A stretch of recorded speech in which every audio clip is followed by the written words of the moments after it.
and group of instruction forms and instruction set. And now comes to the third point. It is execution paradigms. What is execution paradigms? For example, I will give you a simple example.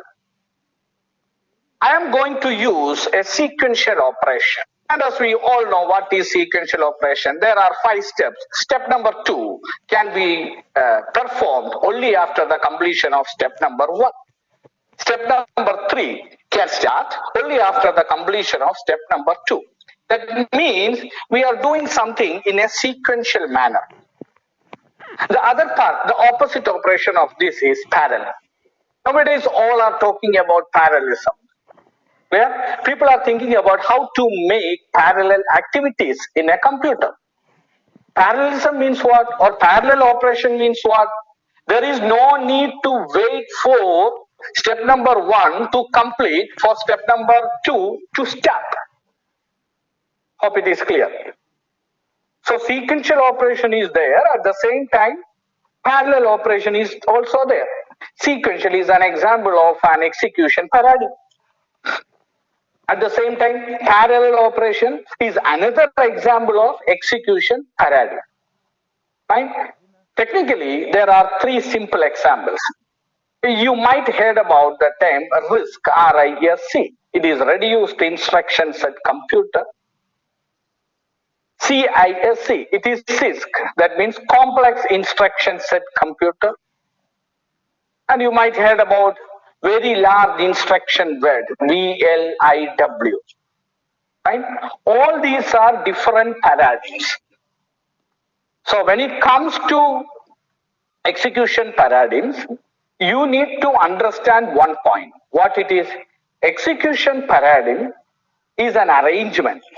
It is an order. For example, I am going to perform an addition. We know that to perform an addition, we need at least 2 data.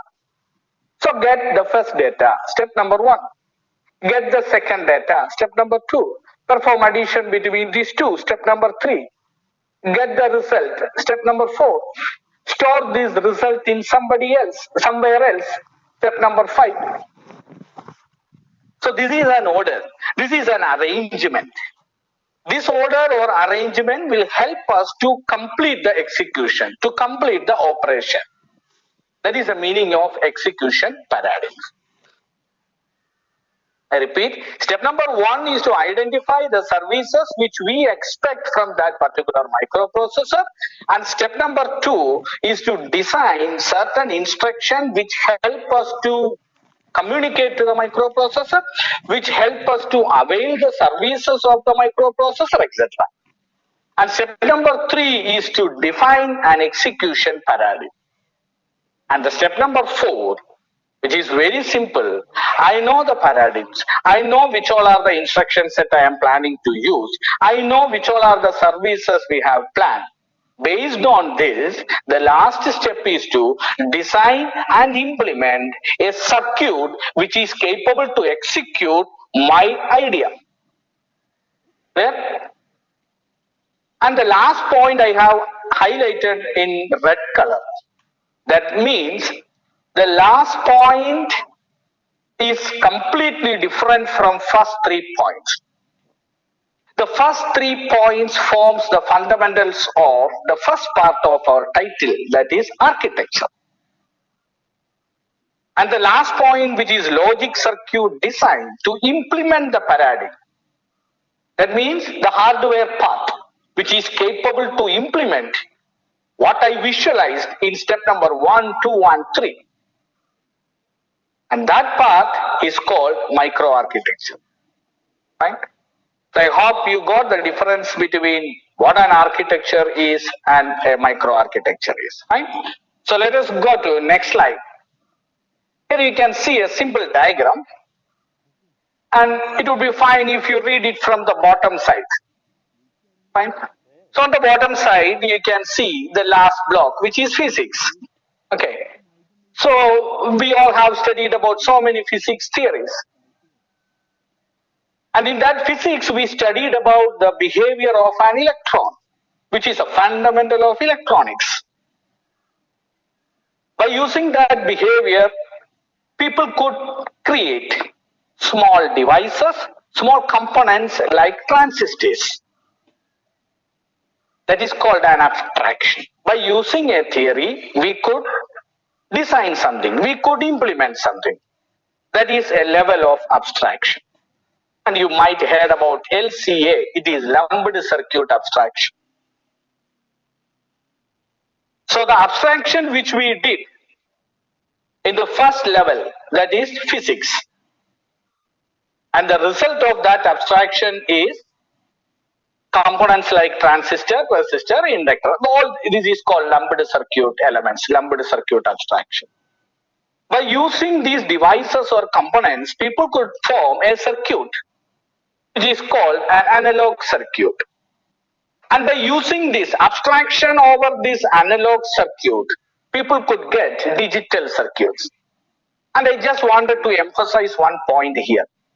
Many students have a misconception that digital is completely different from analog. There is absolutely no difference between digital and analog. That is a misconception. It is totally wrong. Then what is right? You can get the right answer from this image itself. Digital is the end result of an abstraction which we performed on analog circuit. That is why we studied about TTL, RCL, ECL. We studied about so many families. What is TTL? It is transistor logic. What is the use of this TTL? What is it? It is a family. By using this TTL family, it is possible to form an AND gate. It is possible to imitate the behavior of an OR gate. So, NOT gate, for example, is basically made up from where? From TTL.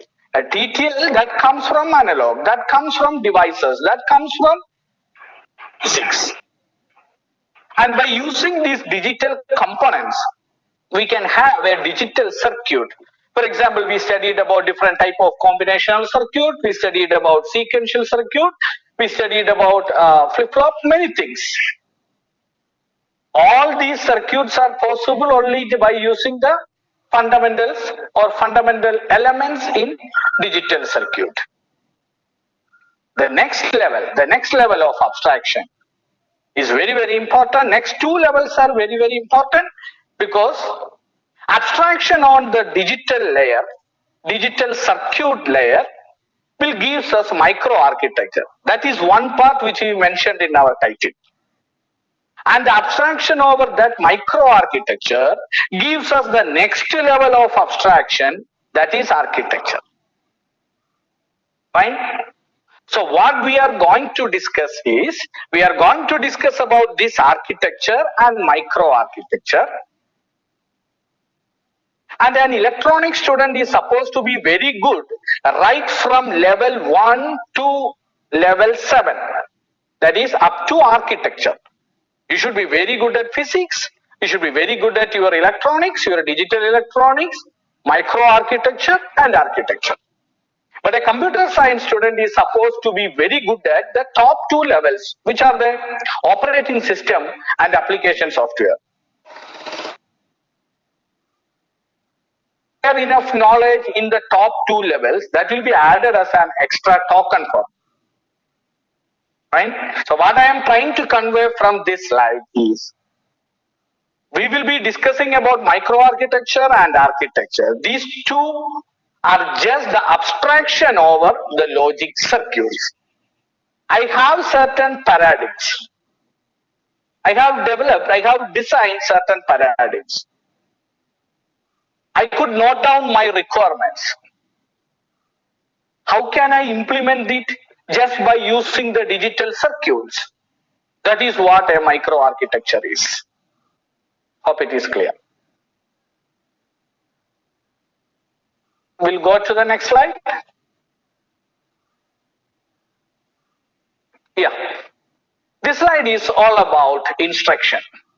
As we discussed, what an instruction is. Instruction is a tool which helps us to communicate with my master, that is my microprocessor.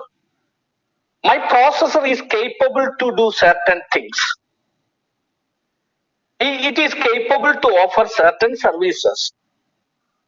How can I instruct him to do something? How can I request certain services from him? By using an instruction. There are three main types to represent an instruction, or there are three main formats to represent an instruction. Which are the three main formats? The first one is pretty simple, that is high level language. For example, C, C++, Java, all these are high level language. And it is written there in the PPT that it is hardware independent. What do you mean by hardware independent? When we write a C program, no need to think about what is the chipset in my CPU, what is the processor which I am using in the CPU. No need to think about any of this. Instead of that, if we have a C compiler, you can run and execute a C code. So high-level language is a human-friendly language, a version of English language, and which is hardware independent. But comes to the next language, that is assembly language, it is just like our mother tongue. The mother tongue of Kerala people is Malayalam. The mother tongue of Tamil people is, from people from Tamil Nadu is Tamil. In Karnataka, it is Kannada. So every people is having its own language. Like that, every microprocessor, for example, Pentium 2, it is a microprocessor developed by Intel. This particular processor is having its own instruction set. Pentium 2, the same manufacturer, Intel. But Pentium 2 is different from Pentium 1 in various aspects. That means this difference will be there in the instruction set.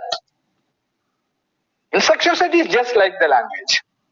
So there are some instruction in the instruction set of Pentium 2 which Pentium 1 cannot understand. There are certain instructions in the instruction set of Pentium 1 which Pentium 2 cannot understand. So what I am trying to say is that for every microprocessor, there is a dedicated instruction set. And that itself derives from the services, from the features. So that's all about assembly language. It is a human readable format of instruction. Again, in terms of a form of English language. But it is machine dependent. To write a program in assembly language, you need to know the instruction set of the processor which you are using, you are working with. If you are using a processor of AMD processor, then you are supposed to know the instruction set of that particular AMD processor to write an assembly language. Hope it is clear. Then comes to machine language. It is just a computer readable format of assembly language. That means in terms of ones and zeros, because microprocessor belongs to digital family. It belongs to TTL family. So it can understand things only in terms of ones and zeros. So the binary version of this assembly language is simply machine language. So what is the conclusion of this? You can write a program in high level language, but you need the help of a program which is capable to convert high level language into assembly language. You might hear about compiler, interpreter, etc., etc. And you need the help of a program which is capable to convert this assembly language into machine language. That is what an assembler does. Hope it is clear. And the pattern of the instruction is given on there in the bottom side. You can see instruction there. That instruction consists of two parts. The first part is operational code or opcode, and the second part is operational data operand. What is opcode, operational code? In very simple words we can say, or we can describe it like, that is a what to do part. What to do part. By using that part, you are saying to the microprocessor that I need the service of these particular circuits. For example, if you need the help of an adder in the ALU, your opcode should be something like add. So that is the real what to do part. To perform this addition, you need at least two data, right? These two data are called operand, operational data. And you can see that in the same slide, you can see that this operand part itself is again divided into two. One is source operand and other one is destination operand. I will give you a simple example. I am going to perform addition between 2 and 3. So 2 and 3 are my real inputs. They are my source operand. And after the addition, I am expecting a result and I am supposed to store that result. Where should I store that result? That part comes in destination operand. So what is source operand? Source operand shows me or shows the ALU from where the input comes from, or from where will we get the data. The destination operand gives us an idea about supposed result. Fine. So please do understand there are two parts. One is opcode part and other one is operand part. Operand be divided again it into source operand and destination operand. Hope it is clear. Now the question is, source operand is capable to show me from where the data comes from. Destination operand is capable to give me an idea about where I am supposed to store this. So which all are the places where I can get my data? Which all are the places where I can store my data? There are many options, but now we are going to discuss about only two. The first one is called memory. Memory means whenever I use the term memory, I meant it is primary memory. That is our RAM. What is the full form of RAM? It is random access memory. And nowadays people are talking about 2 GB, 4 GB, 8 GB in terms of GB. Fine. And as we can see inside the computer, RAM is a separate chip. That is a separate chip. That is not inside the microprocessor. That is not inside the ALU. It is a separate chip we can see fixed in that slot. And the second option is a register. Then what is a register? A register, again, it is a place to store. Let's just have a discussion about the difference between these two. So, what is an operand? Operational data. This operand can be a memory or a register. That means you can store your data in a memory or else you can store it in a register. Right? So let us go in line with this PPT itself. That will be more easier and time saving. The first point is a register is used as a storage element. So what is a register? It is a place where I can store something. That's it. What is a memory? It is another place which I can store something. Fine? A storage space. And what is point number 2? Number of storage locations are very less. On the other side, it is number of storage locations are more. That means the number of storage locations in a register set is very less in terms of 5, 10 or maximum 20, 30, 50, 60. That's a maximum number. That means the number of registers are very limited. That means the number of storage locations are very limited.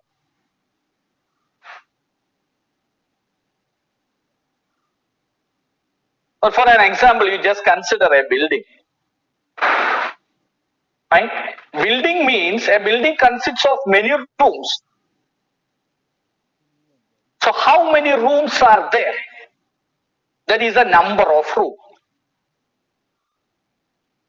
And the second point is How much I can store in a room? You just consider your college building itself. In my campus, there are 100 rooms. That means 100 locations. How many students can be accommodated in one room? That is a capacity of a location. Hope you got the difference. So if we consider the register, the number of locations are very less. As I mentioned, it is in terms of 5, 10 or 50 or 60 maximum. But when it comes into memory, RAM, as I mentioned, people are talking about GB more. Yeah. So the third point is access time is very low. So what do you mean by access time? As you studied in your last semester in LCD, logic circuit design, there is something called sequential element, and flip-flop is an example of that. What is the most common application of a flip-flop? A flip-flop can be used as a storage element, right? One flip-flop is capable to store an element, a bit, one bit. One flip-flop is capable to store one bit. Then you can use that same flip-flop to manufacture your register. Other variants of flip-flops are there. As you studied, different types of flip-flops are there. And you have already studied about astable multivibrator, right? In your electronics paper. Astable, monostable, bistable. So what is the application of a bistable multivibrator? Can we use a bistable multivibrator as a storage element? Yes, we can use.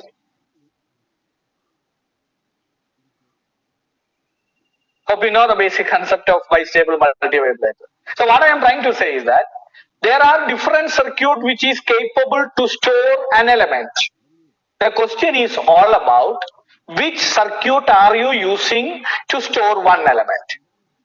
Some circuit can work fast. The performance of some circuit are better than some others. So which circuit are you using? That's all about access time is very low. The technology which you are using to manufacture your register storage location or storage locations in a register is comparatively faster than the technology which you use to manufacture storage locations in your RAM. So to get the data from a register is very, very faster than to get the data from a RAM. That's what we studied about propagation delay and other things in the last semester. And then comes to the next point. It is expensive circuit. Which one is expensive? The best technology, right? So the technology which we used to create a storage location in a register is expensive. The technology which you are using to manufacture a location in RAM is not as expensive as the register location. And the next point is very, very important. Where are these registers? Physically, where are they reside? Registers resides very closer to the ALU inside the microprocessor chip itself. So if you want to see a register storage location, you want to open up the microprocessor chip. That means they are very closer to the ALU. But it comes to the memory, as we discussed, it is a separate unit. It is a separate chip. It is outside the processor unit. Already RAM utilizes slower circuits compared to register. And again, this RAM is in the outside world, I mean not inside the processor. So again, propagation delay will get increased. That means for the ALU, it is very easier to get a data from register than the RAM. So that's all about this PPT. Please do understand. These are the two places where you can store the operand. But these are not the only two places that we will discuss later. Just few points to ponder with this slide. I am going to stop the discussion on the fundamentals of computing. These are just few important points to ponder. As we discussed, there are two places where you can store. One is register, other one is memory. Memory itself are of two types, right? One is RAM, random access memory, and other one is ROM. What is the difference between this RAM and ROM? One is volatile, other one is non-volatile, right? From our perspective, what is the main difference? People are using RAM to store the data. That is what we discuss now. People are using ROM to store the program. Because ROM does not need a supply voltage to retain or to store its content. You just think about the washing machine in your home. There is a ROM inside that washing machine. That is a place where your program gets stored. And that program will be always there. Fine. So from our perspective, RAM is mainly used to store the data variables and ROM is mainly used to store the code or the program. That's all. And now, what is RAM? RAM is a memory, just like this building. This is a building. How many rooms are there? Many rooms are there. There is only one memory chip, but it consists of many locations. There is something called register inside the processor. How many registers are there? Obviously, it is not one, more than one. If there is more than one, you need to give a unique address to each and every location. For example, I have a memory. There are 10 locations. That means the size of my memory is 10. There are 10 locations. You need to assign a unique address, a unique combination. For example, if we have 2 bits, how many combinations are possible? 2 power 2 is equal to 4 combinations are possible. If we have 3 bits, 2 power 3, which is equal to 8 combinations are possible. So if you need to address 10 locations, 2 power 4, that is 16. Among that 16, you can use any 10 to address the particular location. So each memory or register can be activated by calling its name or its address. What is name? It is just like your name and your class roll number. Whenever I call a name or your name in the class, all of you will receive it, but only you, that particular person, will respond to that. So I have 2 options there. I can call the name of that particular person or else I can call his roll number. That roll number is address. I hope it is clear. And the last point that is very, very important. Operands or operational data can be stored. If you have 2 data, you can store both of your 2 data in register itself. Or else you can store both of your data in memory itself, in RAM itself. Or else you can store one in register and other one is memory. I am going to store my result. I can store it in any of the register. I can store it in any of the memory location. So these are the 2 options. With this, I am going to stop the discussion on the fundamentals, some basic which we require to go to the next main topic, that is architecture. If you have any doubts till this, you can ask me now. Anita, can you please coordinate this?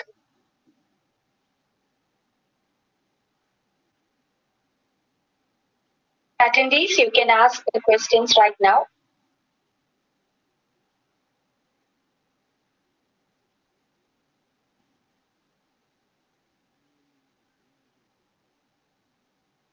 I think they don't have any questions, right? Yes, sir. Yes, sir. We'll move on to the next that's section. Fine. Yeah, fine. So let us go to the topic architecture. As we discussed in the very first slide, what an architecture is. It is a programming paradigm. Fine? That means an arrangement. An arrangement or an order to complete the execution. Fine? The other name of this architecture, that is programmer's view. It is a programming model. It is the process flow. So how does a programmer view this? How the processor is supposed to arrange the process flow. That flow is called get the first data, get the second data, store it in this particular register, then give the first input to the first input of ALU, give the second input to the second input of the ALU, instruct the ALU to activate the, for example, adder, fine? Then get the result from this particular pin, store the result in this location. This is what process flow. This is what a programming model is. And the hardware implementation of this architecture, the circuit which is capable to implement what I mentioned now is called microarchitecture. Hope it is clear. And there are many types of computer architecture. The most popular architectures are x86 architecture, that is developed by Intel. And the next is advanced RISC machine, and it's another architecture. Next is SPARC. It is scalable processor architecture developed by Sun Microsystems. The next one is MIPS, that is microprocessor without interlocked pipeline stages. I repeat, microprocessor without interlocked pipeline stages. These are some examples of computer architecture. Among these, we are mostly interested with the last one, that is microprocessor without interlocked pipeline stages. Why? There are three main reasons. The first reason is very simple. It is written there in the PPT itself.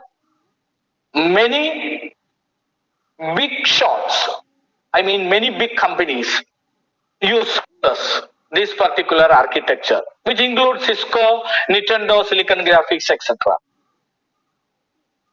Until date, more than 700 million MIPS microprocessors have been sold.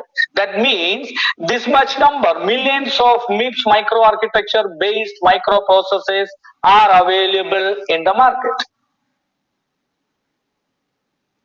And the last point, which is not included here in the PPT, the reason is MIPS is the main thing which mentioned in the syllabus of KT. So because of these three reasons, we are going to give more emphasis, more importance to MIPS. And the interesting thing is that once we learn an architecture, once we learn MIPS, it is easy for you to understand what x86 is.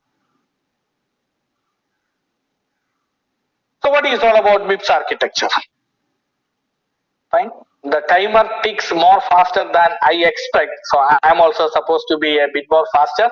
So we completed almost all the basic things. So it will be easier for you to follow.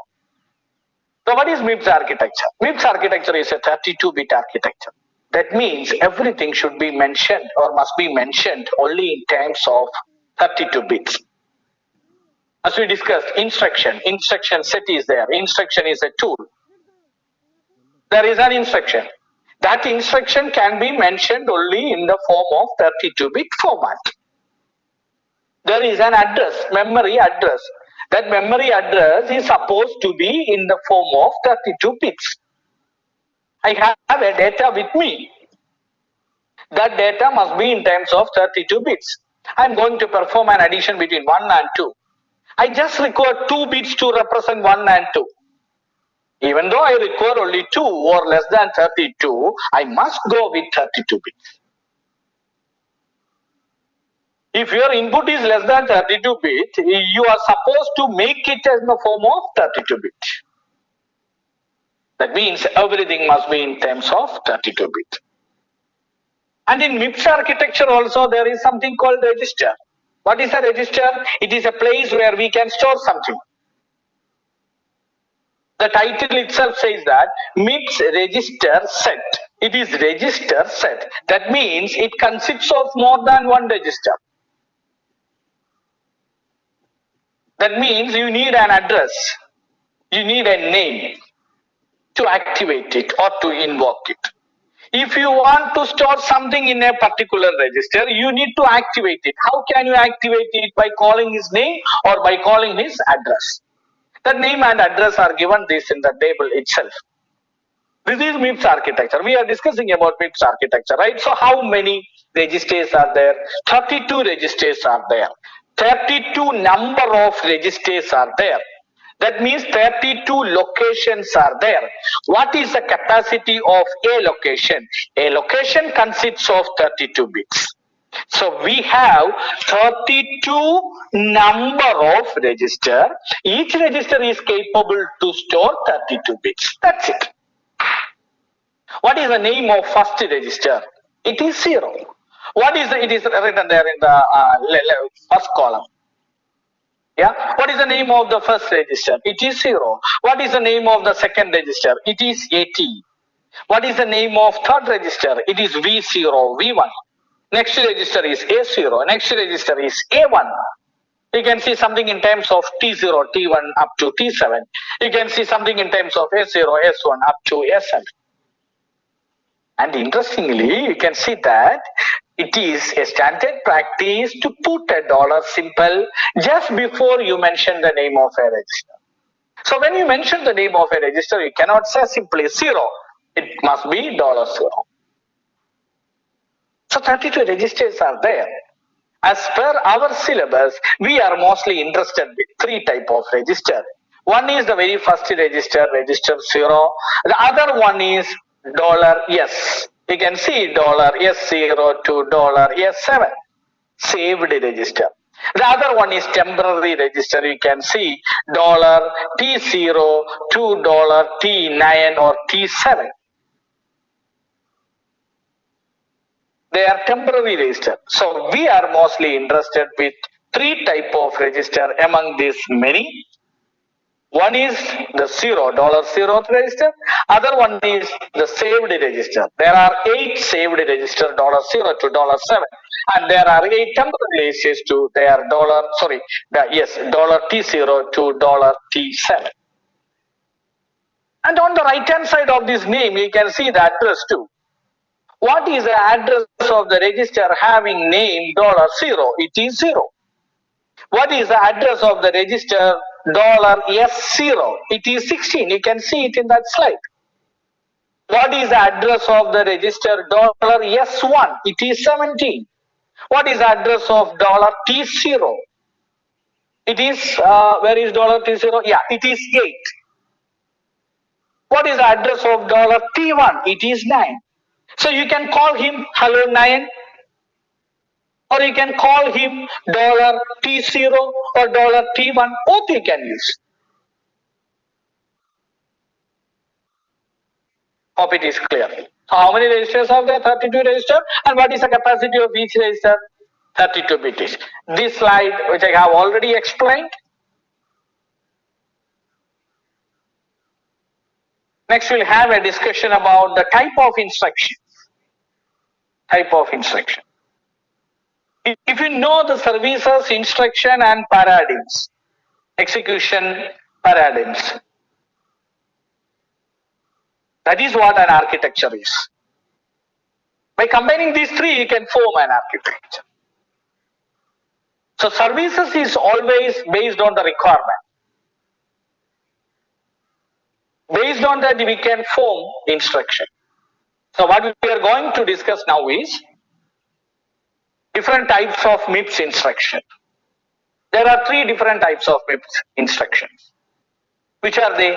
The first one is R type, the next one is I type, the next one is J type. The full form of R is register, so register type. The next one is I. I stands for immediate, so immediate type. The next one is J. J stands for gem, so gem type. So these are the 3 types of MIPS instruction set. What type of instructions comes under the category R type? As we discussed in one of the first slide, we have an instruction consists of two parts, opcode and operand. Opcode is the what to do part, operand is the data part. Operand part is again divided into two, source operand where I can get my data, destination operand where I can keep my data.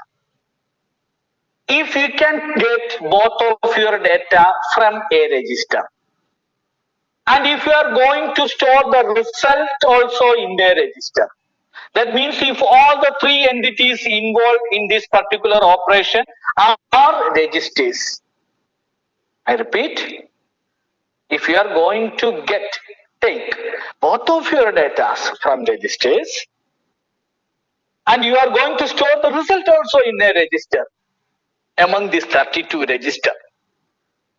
You have 32 registers, right?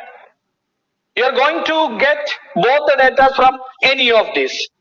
You are going to store again in any of these. That's what called an R-type instruction.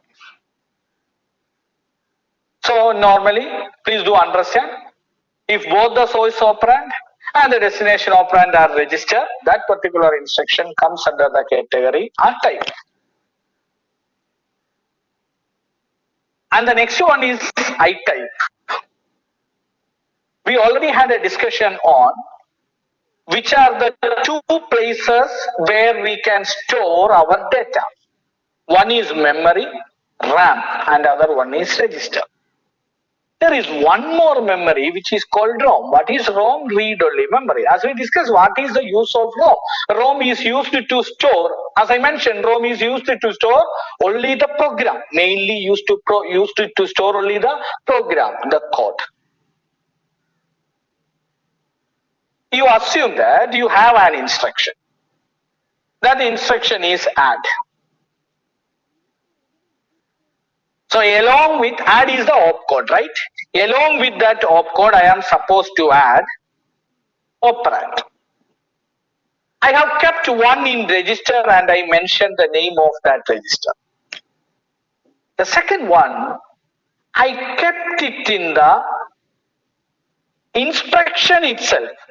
I have included it in the instruction itself.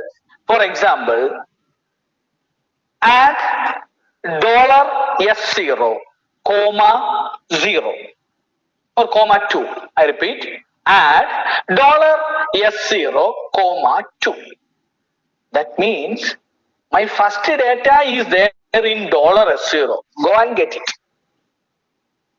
The second data, for the second data, you need not go anywhere else. It is given here itself. It is given in the instruction itself. Where is the instruction? Instruction is there in the ROM. So in essence, we can say that if the data is given in the instruction itself, means data is given in the ROM. So when you take an instruction from the ROM, data also comes with it. Hope it is clear. So if the data is the part of an instruction, you need to give any clue to the processor that no need to go to somewhere else for a data. Instead of that, you will encounter a value now. That value is a data. You need to give some clues to the processor. How can we give that clue? Just by adding a letter I in assembly language. So in assembly language, whenever the processor see or encounter that particular I, whenever you see that particular I, you need to understand that I will encounter a value and that value is a data. It is not an address, it is a data. That is why it is represented as I type, I for immediate. I just wanted to add one more point to this. This data is also called a constant data. Why it is called a constant data? The reason is, where is the data? It is there in the instruction. As I mentioned, add $S1, comma 2. 2 is one data. Fine. So that data, that particular data is there in the instruction itself. And it is stored there in the ROM. ROM is read-only memory. It is not possible for a user to change or update the content of ROM very simply. So if the data is a part of the instruction, it is not very easy to change that value because instruction is always stored in the ROM. That's all about I type. And comes to J type. It is jump. Fine. Jump means jump to where? Jump to another location. Jump to another memory location. For example, currently the instruction processor is executing an instruction in the memory location 2000. In the next step, it is supposed to go to 2001, but instead of that, I asked him to go to 3000. Right now, I am at Angamali. Next, I am supposed to go to Alua, but instead of that, the police inspector asked me to go to Trivandrum, jump to Trivandrum, instead of going to the next predefined location. That is what J type. So the police inspector cannot simply ask me to go. If he want to ask me to go, he should add or he should mention the address to go to Trivandrum. So in the J type instruction, along with the opcode, there will be some value. That value will be the address. Where you want to go, you go to this address. So opcode address is J type. Opcode some register is R type. Opcode a register and an immediate value is I type.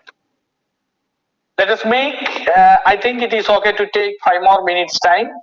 Let us have a quick travel to all these 3 slides. The first type is R type.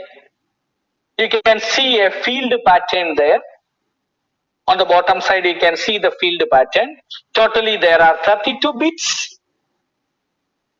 The upper 6 bits, that means the 6 MSB bits are reserved to indicate the opcode. That means, if you are going to perform addition, add is the opcode. Add is the opcode. So that add must be mentioned there at the MSB within 6 bits limit. Only 6 bits are allotted to you to represent your opcode. Fine? If you are using subtraction, another opcode. Then comes RS. RS is source operand. From where I will get the first data. Then comes RT. It is a temporary register. T is temporary. R is register. So 5 bits are allotted to represent RS. 5 bits are allotted to represent RT. What is RS? Source. What is RT? Second source. What is a source? The place where you may get your data. And what is D? It is destination. What is RD? Destination register. It represents the place where you are supposed to store the result. RS is a register in the register set. How many registers do we have? 32. Each register is having its name and address. How many bits are allotted to you in this pattern to represent an address? 5 bits. What is the reason? 2 power 5 is 32. Right? 2 power 5 bits. 5 is the number of bits. 2 power 5 is 32. How many registers are there? 32 registers. How many addresses do we require? 32. So how many bits? 5 bits. That's it. So 5 bits to represent the address of first source register. Next 5 bits to represent the address of second source register. Next 5 bits RD to represent the address of the destination register. Next 5 bits is shift amount. Suppose if you are going to use left shift or right shift, how many times should I shift? 1 time, 2 time, 3 time, 20 time, 100 time? That should be mentioned in 5-bit format. And the last one is 6 function.